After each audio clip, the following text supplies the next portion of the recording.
Terry joining us now live from Ukraine with more. So, Terry, let's first talk about the shelling we've heard about this morning in Donbass. The area has been in conflict for years. You've told us that since you've been on the ground. So is this really an escalation? It is, Kira, and that's why it is so concerning. This could be a flashpoint, the flashpoint in a conflict, a major conflict between Russia and Ukraine, because that long simmering standoff across the line of conflict there in eastern Ukraine between Ukrainians and the Russian-backed, Russian-armed separatists has never really gone quiet. There's always shooting across that line, and it does look like over the past day or so that the shelling has increased. The Ukrainians saying that kindergarten was hit by Russian-armed separatists from the other side. And on the other side, Russia is saying, and the separatists are saying, that there's been massive shelling from the Ukrainian side. Now, that can be checked. There are monitors on the ground. They generally go right to the scene of any major shelling. They haven't done anything. So it could be the kind of pretext, that's the concern, that Putin and Russia are looking for to launch an attack. Meanwhile, at the same time, the UN Security Council set to discuss the Minsk agreements that's meant to end the Russian-led separatist conflict in eastern Ukraine.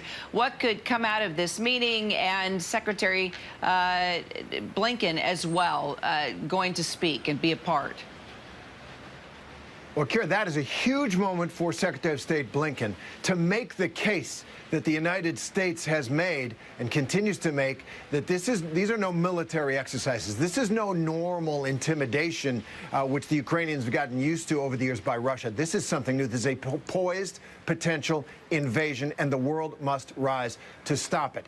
And so in this instance, I think the Minsk agreements, those agreements agreed to years ago, the Ukrainians can't stand them because they were essentially made with a gun at their head. Their army was surrounded. I doubt much will be accomplished on that score, but on the information war, Secretary Blinken's statement is going to be critical. Kira? Well, we're going to pay close attention to that. We're going to carry it live, Terry, here on ABC News Live. Hopefully we can do that together. Meanwhile, Russia's defense ministry still insisting that some of its troops are returning to base. Give us a reality check on that. Well, the reality check, according to the U.S. government, the Ukrainian government, the U.K. government, and open source intelligence analysts using things like satellite images and even traffic cams, that kind of thing, social media posts, they say that this is basically hide the ball that the Russians are playing with some forces moving around. What they see are there are forces that are moving, but they are moving either just as to the same distance from the border or even closer to the border than those forward firing positions that they have been withdrawn from. So it is no real withdrawal, as the U.S. and allies are saying. Kira? I sense an intensity in your voice, things clearly heating up. Terry Moran there in Ukraine. We're going to talk all throughout the afternoon. Terry, thank you so much.